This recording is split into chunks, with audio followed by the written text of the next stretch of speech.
Sa gitna ng mga isyong hinaharap ng ating bayan, isang tanong ang bumabagabag sa marami.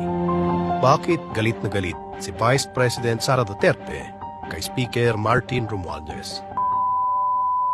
Ninyong lahat, Martin Romualdez, Lisa Marcos, Bongbong Marcos. May kinausap na ako na tao. Sinabi ko sa kanya, kapag pinatay ako, patayin mo si BBM, si Lisa Araneta, at si Martin Romualdez. No joke. Isa itong direktang banta sa ating demokrasya, sa ating pamahalaan at sa seguridad ng bayan.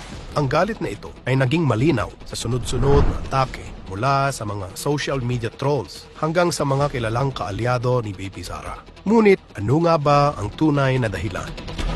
Ni hindi pa umiinit sa pwesto si Vice President Sara Duterte ay gumagawa na ito ng paraan upang makapang-agaw ng kapangyarihan.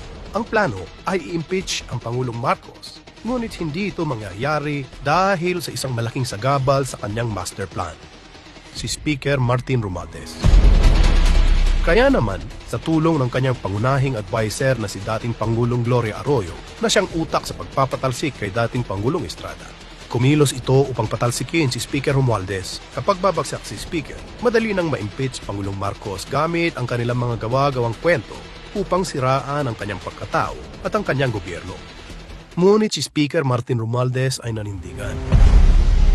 Hindi para sa ambisyon, kundi para protektahan ang mandato ni Pangulong Marcos at ang interes ng bawat Pilipino. Ang laban na ito at ang laban ni Speaker Martin Romualdez ay hindi lamang tungkol sa politika. Ito ay laban para sa kinabukasan ng ating bansa.